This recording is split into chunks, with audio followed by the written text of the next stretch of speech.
अस्सलाम वालेकुम। क्या आपको पता है कि इंसानी जिस्म एक मशीन की तरह काम करता है। अल्लाह ताला ने इंसानी जिस्म को बनाया ही हरकत के लिए है। आपने सुना तो होगा कि हरकत में बरकत है। जिस तरह एक मशीन को ज़रा देर इस्तेमाल में ना लाया जाए तो वो जंगलूदा होना स्टार्ट हो जाती है, इसी तरह अगर आप अपनी बॉडी को मूव नहीं करते तो उसके भी फंक्शन मुतासिर होना स्टार्ट हो जाते हैं। क्या आपने कभी गौर किया है कि पुराने ज़माने में लोग इतने सेहतमंद क्यों थे और उनकी उम्रें इतनी लंबी क्यों थी? पुराने ज़माने में एवरेज लोगों का लाइफ स्पैन 80 ईयर्स पर था, लेकिन अब वो इतना कम होकर 67 ईयर्स पर जा चुका है। इसकी वजूहत ये है कि हमारे पास आजकल बहुत सी लग्जरीज आ चुकी हैं, हमारे पास बहुत सी कारें आ चुकी हैं, साइकिल्स मोटरसाइकिल्स आ चुके हैं। पुराने ज़माने में लोग मीलों पैदल सफ़र करते थे और अपनी सेहत को बरकरार रखते थे। सबसे पहले हम बात करेंगे 30 मिनट रोजाना की वॉक जो है वो 51% शुगर के केसेस को कम करने में बहुत ही मददगार साबित हुई है।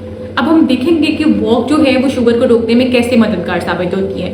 वॉक करने से इंसानी जिस्म में जो ग्लूकोज होता है वो इस्तेमाल में आता है और आपकी जो इंसुलिन है वो प्रॉपर तरीके से काम कर पाती है, तो आप जो है वो आपकी शुगर जो है वो नॉर्मल रहती है।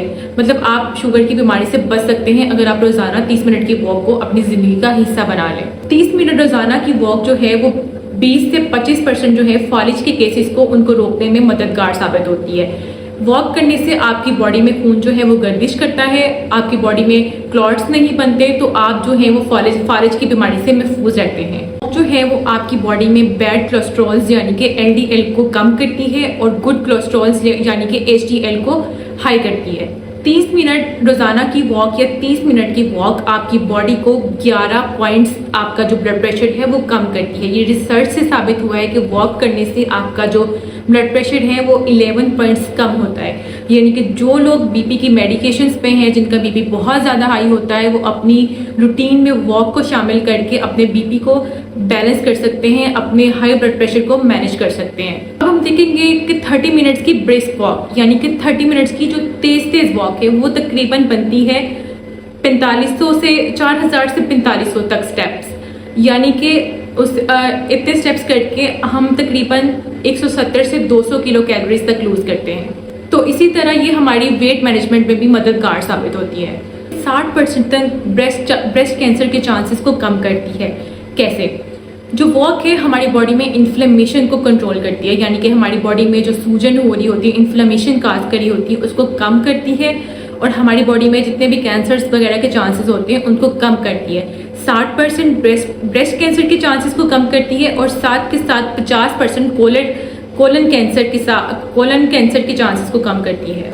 अब हम बात करेंगे कि वॉक जो है वो हमारी हड्डियों को मजबूत बनाती है, यानी कि वॉक जो है एक वेट बेयरिंग एक्टिविटी है, हमारी बोन्स को स्ट्रॉन्ग करती है और हमारी बोन्स की ग्रोथ को बढ़ाती है। 30 मिनट्स की वॉक या फिर वॉक का जो है वो आपके इम्यून सिस्टम पे बहुत अच्छा इफेक्ट है। आपके इम्यून सिस्टम को स्ट्रॉन्ग करती है वाइट ब्लड सेल की प्रोटेक्शन को इंक्रीज करके। जो वाइट ब्लड सेल्स है वो हमारे गार्ड्स हैं, यानी कि हमारी बॉडी की आर्मी है, हमें इन्फेक्शन से महफूज रखती हैं। तो हम वॉक करेंगे तो हमारी बॉडी में वाइट ब्लड सेल्स की मिकदार ज़्यादा होगी, अमाउंट ज़्यादा होगी और हमारी बॉडी की इम्यूनिटी इंक्रीज होगी। वॉक है वो हमारी बॉडी की सेल क्वालिटी को इम्प्रूव करती है, यानी कि हमारी बॉडी में जब हम वॉक करते हैं तो ब्लड फ्लो जो है वो ज़्यादा होता है, हर सेल को ऑक्सीजन की मिकदार अच्छी खासी अमाउंट में पहुँचती है, सेल का फंक्शन इम्प्रूव होता है और जो हमारे सेल की क्वालिटी है वो बेहतर होती है। साथ के साथ वॉक जो है वो ऑटोफेजी यानी सेल्फ सेल ईटिंग का प्रोसेस भी स्टार्ट करती है, सेल के फंक्शंस को बेहतर बनाती है। वॉक जो है हमारी बॉडी में 52% केसेस जो होते हैं डिमेंशिया के, उनसे हमें महफूज रखती है। डिमेंशिया क्या होता है? Memory loss. जैसे जैसे हमारी एज इंक्रीज करती है हमारा मेमोरी लॉस स्टार्ट हो जाता है। ये एक स्पेसिफिक बीमारी भी है जिसे हम डिमेंशिया बुलाते हैं। जो है वॉक करने से हमारी बॉडी का ब्लड फ्लो तो इंक्रीज होता ही होता है, साथ के साथ हमारे ब्रेन का ब्लड फ्लो भी इंक्रीज होता है। जब हमारे ब्रेन का ब्लड फ्लो इंक्रीज होता है तो ऑक्सीजन जो है हमारे ब्रेन के सेल्स तक अच्छी तरह से पहुंच पाती है और ओवरऑल हमारे ब्रेन के फंक्शंस में इंप्रूवमेंट होती है और डिमेंशिया से आपको प्रिवेंशन मिलती है। वॉक जो है वो 20% केसेस ऑफ डिप्रेशन और एंजाइटी से भी हमें महफूज रखती है, यानी कि कोर्टिसोल जो हमारा एक स्ट्रेस हार्मोन है उसको हमारी बॉडी में कम करती है। जब हम वॉक करते हैं तो कोर्टिसोल की अमाउंट जो है वो हमारी बॉडी में कम होती है और हैप्पीनेस हार्मोन ऑफ हैप्पीनेस जो है हमारी बॉडी में सिक्रीट होते हैं, आप अच्छा फील करते हैं, आपके डिप्रेशन और एंजाइटी में काफ़ी हद तक कमी आती है। तो जैसा कि बात करते हैं ना कि अगर आप डिप्रेस्ड हैं या सैड फील करें तो आप एक अच्छी सी वॉक के लिए चले जाएं, तो उसके पीछे ये सारी लॉजिक है। वॉक हमारी लर्निंग कैपेसिटी 12 टाइम्स इंक्रीज करती है।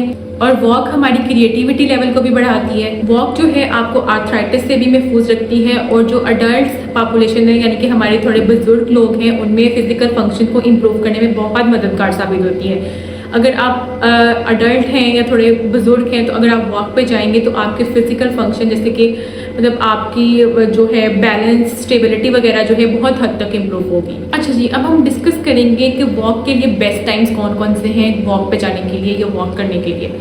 सबसे पहले तो हम डिस्कस करते हैं कि एक बेस्ट टाइम जो है वो आफ्टर मील यानी कि खाना खाने के बाद वॉक करते हैं। जब आप खाना खाने के बाद वॉक करते हैं तो आपकी जो इंसुलिन स्पाइक है वो 50% तक कम होती है। आपका जो ग्लूकोज मैकेनिज्म है वो जो एक्टिवेट हो जाता है और आपका ब्लड शुगर लेवल जो है वो कम होता है, यानी कि आपकी जो है वो शुगर भी इस तरह से कंट्रोल में रहती है अगर आप खाने के बाद वॉक करते हैं। दूसरा एक जो अच्छा टाइम है वॉक करने के लिए वो सुबह की वॉक है। जब आप सुबह को वॉक के लिए जाते हैं तो आपकी जो सर्केडियन रिदम्स है वो इम्प्रूव होती हैं और आपका जो है वेट लॉस जो है वो ज़्यादा फास्ट तरीके से होता है जब आप एम्प्टी स्टमक वॉक करते हैं। कोई भी शख्स किसी भी टाइम अपने स्केड्यूल के अकॉर्डिंग वॉक पे जा सकता है। It is totally free. तो what are you waiting for? आप लोग किस इसका इंतज़ार कर रहे हैं? उठिए, वॉक पे जाइए, सेहतमंद रहिए, अपना बहुत ख्याल रखिएगा। अल्लाह हाफिज।